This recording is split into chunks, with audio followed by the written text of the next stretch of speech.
(200년) 전에 가장 무서운 전염병은 홍역이었습니다. 1급 전염병이었죠. 조선왕조실록에 보면 정조 10년, 그러니까 1786년 4월 21일 그 기록이 있는데, 조선왕조실록에 보니까 홍역이 우리나라를 뒤엎습니다. 10명 중 9명이 전염되었습니다. 구할에 달합니다. 서울에서만 10,000명이 사망을 하게 됩니다. 그 당시에 이 정조 왕은 가난한 백성들을 보살피기 위해서 사력을 다합니다. 그래서 그 당시에 아주 큰 병원이 있었는데, 나라에서 운영하는 병원이 있었습니다. 전의감이라는 병원과 해민서라는 병원이 있었습니다. 그런데 거기에 절목이라는 지침서를 내려보냅니다. 이 내용이 보면, 이 절목이 뭐냐면 오늘날로 얘기하면 코로나 대응 지침서 같은 겁니다. 여러 가지가 있지만 그 중에 한 2가지를 보면, 3번을 보면 계층과 관계없이 매우 가난한 환자에게만 약을 지급하라. 진료와 처방에 대해서 상세히 기록하라. 이렇게 적어놨습니다. 그리고 한 가지를 더 보니까 의원들을 위해서 항상 말을 준비해 둬라. 의원들이 항상 가서 사람들이 진료할 수 있도록 그걸 법으로 딱 지정을 하는 겁니다. 여러분, 그리고 1346년 또 앞선 해죠. 1346년에 유럽에서는 흑사병이 돌기 시작합니다. 그런데 이 흑사병도 어디서부터 시작되냐면 중국에서부터 시작됩니다. 이 몽골 민족이 유럽을 공격을 하는데 몽골족들이 이 흑사병을 가지고 들어오게 됩니다. 그래서 유럽에서는 이 4년 동안 2,500만 명의 사람이 죽게 됩니다. 그 당시에 지구상의 인구가 약 한 7,500만 명 정도 있었는데, 사람들이 3분의 1이 죽게 되는 겁니다. 엄청난 인구가 죽게 되는 거죠. 여러분, 지금 코로나가 완전히 끝나지 않았죠. 코로나가 발생을 하니까 여러 가지 사회적인 일들이, 현상들이 일어나게 됩니다. 온라인 예배를 교회에서는 하게 되고, 영상 예배를 이렇게 하게 됩니다. 그리고 국민들은, 우리도 겪었지만 이 마스크 하나를 구하기 위해서 막 신경을 곤두세웠습니다. 그리고 스트레스를 많이 받았습니다. 많은 분들이 이 극도의 불안감, 나도 이 코로나에 걸리지 않을까, 불만이 많이 또 쌓이게 됩니다. 또 외출도 못하게 되니까. 그래서 일상생활이 불가능할 정도로 나라 전체가 이 집단 스트레스에 이렇게 갇히게 된 것입니다. 여러분, 1월 한 20일 정도부터 우리나라에 코로나 환자들이 쭉 생기기 시작합니다. 그래서 100일이 이제 넘게 되었죠. 이 코로나가 전국을 휩쓰니까 사회가 거의 마비가 되고 있었습니다. 경제활동이 극도로 줄어들게 되었죠. 상점들이 문을 닫았고 사람들은 식당에 가지 않았습니다. 그리고 우리나라 교계 내부에서도 자성의 목소리가 많이 나왔습니다. 저는 목사이기 때문에 교회, 우리나라 전체 교회에서 어떤 일이 일어나고 있고 지금 뭐가 이슈가 되고 그런 일을 더 빨리 알 수가 있습니다. 그런데 교계에서도 자성의 목소리가 많이 나왔습니다. 처음에는 이 코로나가 사람들이 갑자기 막 기하급수적으로 막 이렇게 불어나니까 당황하다가 조금 지나니까 사람들이 도대체 이 현상이 뭔가 이렇게 생각을 하게 됐습니다. 교계 내에서는 어떤 얘기를 했느냐, 교회는 무슨 역할을 해야 되느냐, 바로 이러한 이슈가 됐습니다. 갑자기 예배를 못 드리고 지금까지 뭐 전쟁이 나도 예배를 드렸는데 교회가 지금 어떤 역할을 해야 되느냐, 이런 것이 이슈가 되었습니다. 여러분, 오늘 본문에 보면 초막절을 통해서 우리가 우리의 예배는 어떠해야 하느냐를 보여주고 있습니다. 이스라엘의 3대 절기는 무교절이 있고 77절이 있고 초막절이 있습니다. 그래서 이 3개의 절기 때는 무조건 이스라엘의 남자들은 예배의 자리로 나아가야 했습니다. 우리가 14절을 다 같이 한번 읽어보겠습니다. 14절, 오늘 초막절에 대해서 이야기하고 있는데 다 같이 읽겠습니다. 시작.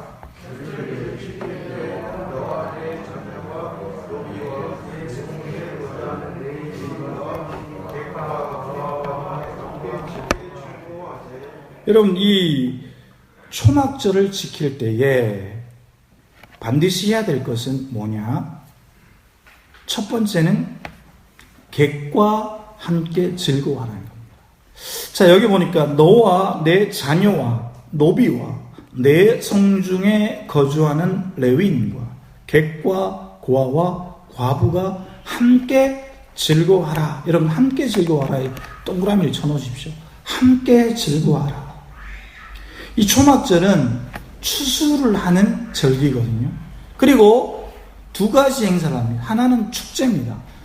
모든 추수를 한 것을 창고에 장막절이라고도 부르는데 창고에 곳간에 쌌습니다. 그리고 우리의 조상들을 40년 동안 광야에서 인도한 그것을 기념해서 바깥에 초막을 짓습니다.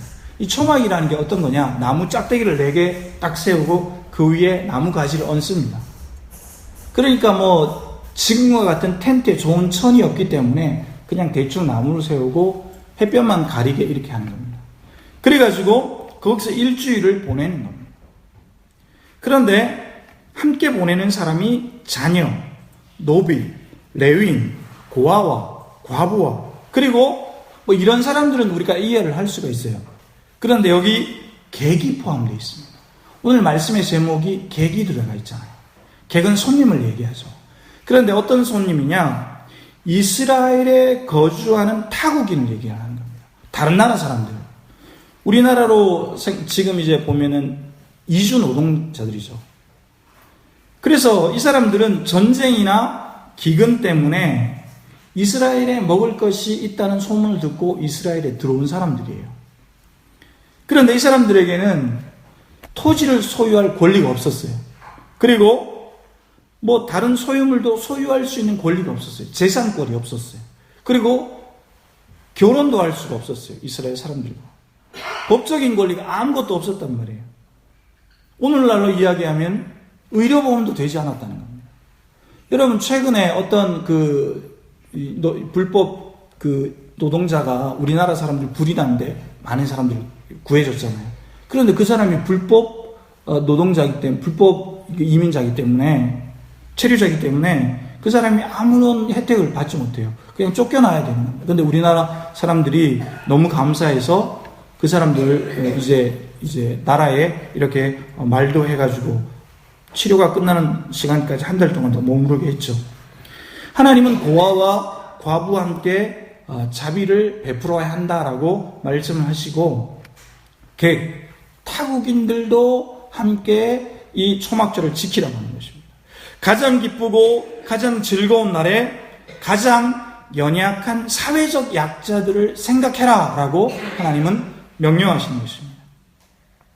그리고 또 40년 동안 너희들이 이스라엘 백성들이 출애굽을 했을 때 너희들이 얼마나 힘들었냐. 광야에서 낮에는 살인적인 더위와 밤에는 또 얼어 죽는 그 추위 가운데 있을 때에 내가 하나님이 너희들을 지켜주지 않았느냐. 지금 너희들은 그때 사회적 약자였다. 지금 너희들은 그것을 생각하면서 사회적인 약자들과 함께 이 축제 날을 보내라 라고 말씀을 하시는 겁니다. 여러분, 우리 주변에 이주 노동자들, 불법 체류자들도 있습니다. 우리 주변에 어려운 사람들도 있죠.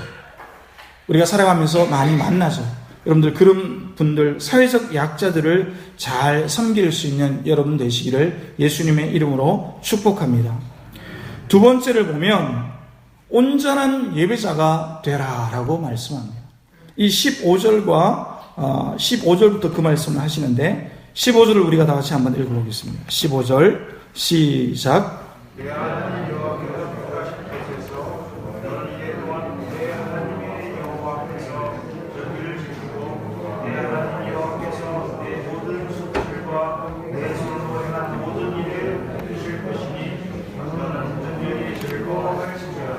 여러분 맨 끝에 보면 너는 온전히 즐거워할지니라. 온전하다는 것은 완전하게 즐거워해라는 것입니다. 우리말 성경에 이 말씀이 번역되어 있는데 제가 읽어보면 7일 동안 여호와께서 선택하신 그곳에서 너희 하나님 여호와께 그 절기를 지키라. 너희 하나님 여호와께서 내 모든 수확물과 내 손으로 하는 모든 일에 복을 주셔서 내 기쁨이 온전해질 것이다. 이렇게 번역하고 있어요. 이 온전히라는 말은 원어의 뜻을 보면 확실히 기뻐해야 한다 이런 뜻입니다. 그러니까 의무에 얽매여서 억지로 절기를 지키지 말라는 겁니다. 예배를 하는데 억지로 아이고 내가 예배를 빠지면 뭐가 천둥이 쳐서 번개가 쳐서 내가 죽을 것 같아. 그렇게 예배를 드리지 말라는 겁니다. 모두가 함께 소망하고 기뻐하는 진정한 즐거움의 축제, 예배가 되어야 한다라고 말씀을 하는 것입니다. 초막절은 한 해의 수확을 누리게 하신 하나님의 감사가 있는 날이고 또 함께 즐거워하는 그런 날인 것입니다. 여러분, 하나님께 드리는 우리의 예배가, 여러분들의 예배가 온전한 기쁨이 되시는 예배가 되시기를 예수님의 이름으로 축복합니다. 코로나를 통해서 우리가 깊이 생각해야 되는 것이 있습니다. 그것은 뭐냐? 교회의 참 모습입니다. 교회는 어떤 모습을 갖추어야 하느냐? 여러분, 이 코로나를 통해서 우리가 깨닫게 된 것은 어느 때든지, 어느 장소에서든지 우리가 예배자의 모습으로 있어야 한다는 것입니다. 선교적 교회를 이야기를 할 때 이런 선언을 합니다. 교회는 건물이 아닙니다. 교회는 우리 자신이어야 합니다. 여러분, 고린도전서 3장 16절과 17절에 이 말씀을 가지고 우리 교회 주보에도 이 말씀이 적혀 있습니다. 사람이 교회입니다. 제가 표를 그렇게 만들었습니다. 고린도전서 3장 16절과 17절에 너희는 너희가 하나님의 성전인 것과 하나님의 성령이 너희 안에 계시는 것을 알지 못하느냐라고 말씀하시죠.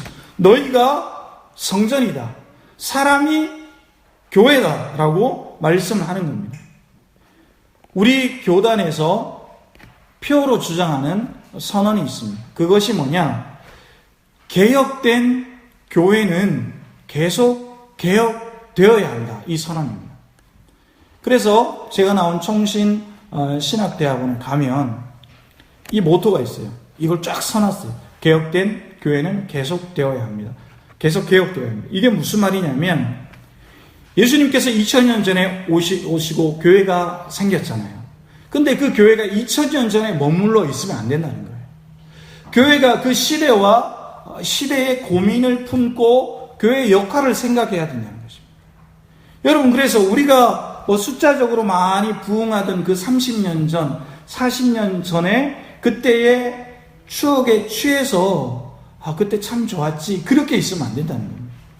지금의 한국교회는, 지금의 우리 교회는 우리의 역할이 있다는 것입니다. 그래서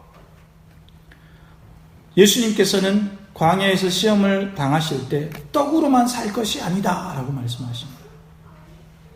그저 내 배고픔만을 채우기 위해서 우리가 살아가는 것이 사명이 아니다.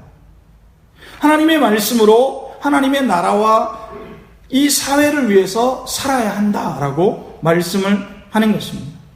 코로나가 사태가 발생해가지고 이렇게 막 전국적으로 막 퍼지니까 교회들은 어떤 역할을 했느냐? 어떤 교회는 대구 경북 지역을 위해서 헌금을 모아서 헌금을 대구 경북 지역을 위해서 이렇게 했습니다. 또 어떤 교회는 미자립 상가교회가 월세를 내지 못하니까 그 상가를 큰 대형 교회는 또 대신 내주었습니다.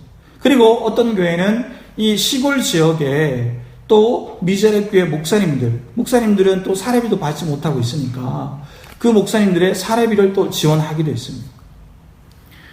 그리고 어떤 교회들은 교회가 가지고 있는 교육관들, 이런 큰 건물들을 또 치료센터로 내주는 교회들도 있었습니다. 그래서 교회가 대사회적인 역할을 감당해야 하는 것입니다. 한국이, 우리나라가 어려움에 처했을 때,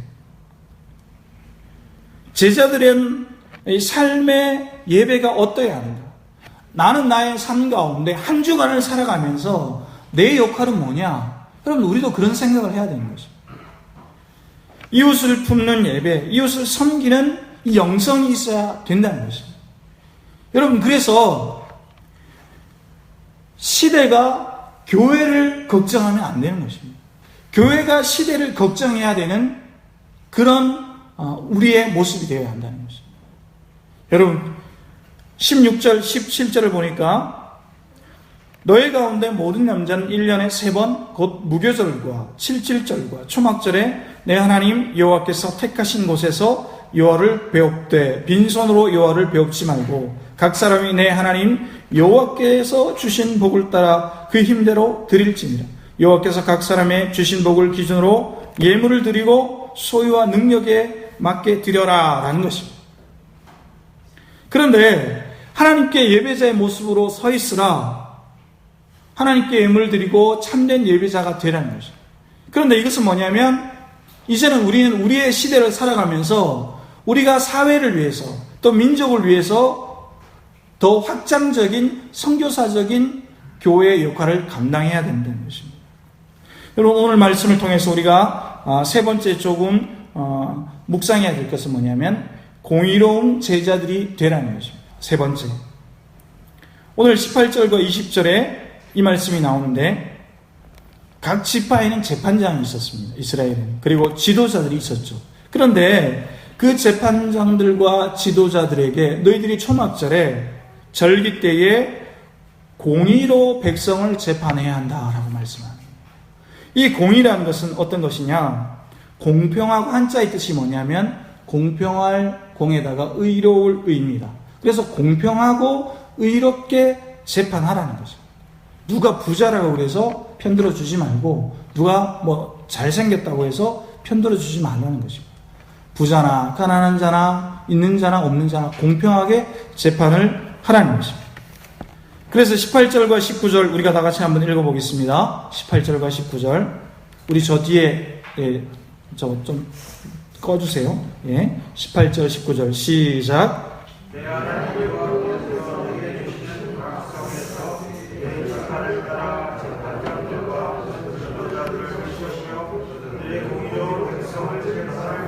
(19절입니다) 너는 재판을 굽게 하지 말며 사람을 외모로 보지 말며 또 뇌물을 받지 말라. 뇌물은 지혜자의 눈을 어둡게 하고 의인의 말을 굽게 하느니라.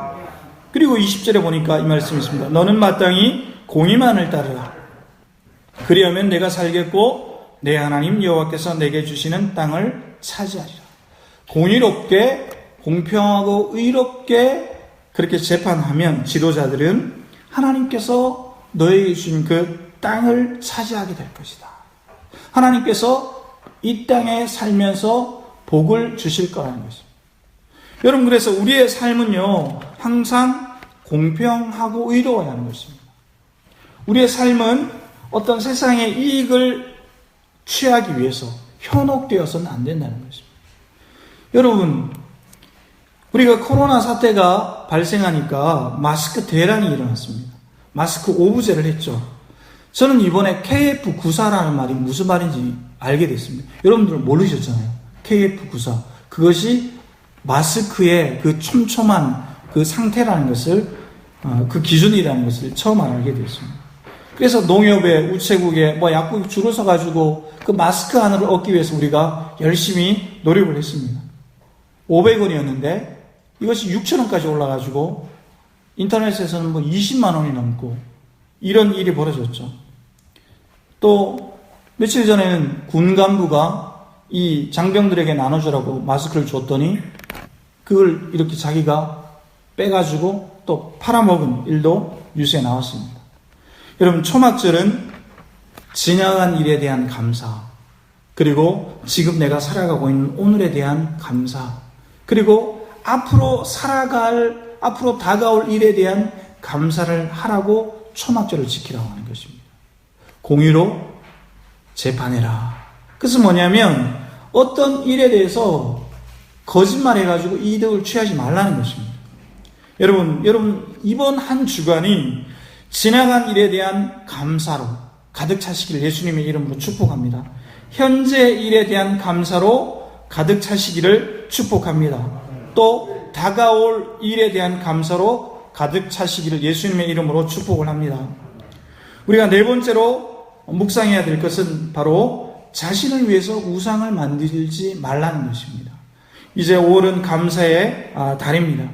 21절과 22절에 보니까 우리가 다 같이 한번 읽어보겠습니다. 시작. 내 하나님 여호와를 위하여 쌓은 제단 곁에 어떤 나무로든지 아세라상을 세우지 말며 자기를 위하여 주상을 세우지 말라. 내 하나님 여호와께서 미워하시느니라. 여러분, 이 아세라상은요, 행운을 상징하는 가난 여신. 그래서 행운을 빌기 위해서 이 여신을 섬기는 것입니다. 주상은 돌로 이렇게 만드는 돌기둥 신을 얘기를 하는 것입니다. 그래서 하나님은 너 자신을 위해서 우상을 만들지 말라는 것입니다. 여러분, 우리 시대에 이 우상은 뭐냐면 물질입니다.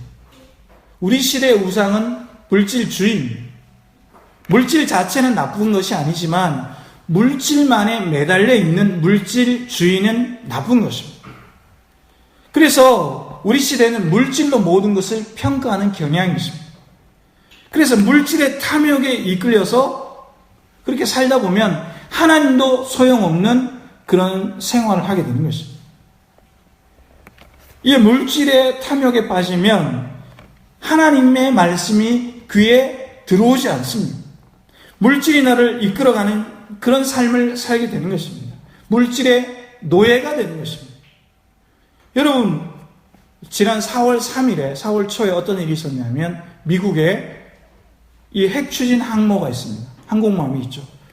이 루즈벨트함이라는 게 있습니다. 항공모함 중에도 굉장히 큰 항공모함이죠. 그런데 재미있는 뉴스가 나왔습니다. 거기 함장이 있는데 함장이 수백 명의 승조원의 그 박수를 받으면서 이제 그 배에서 묵묵히 짐을 챙겨서 그 배를 떠났습니다. 그 일이 무슨 일이냐면 그 함장의 이름이 브렛 크로지어라는 함장입니다. 근데 이제 4월 2일 날 이제 이 함장이 경질됩니다. 미 해군의 그 고위급에 의해서 경질됩니다. 왜 경질되었느냐?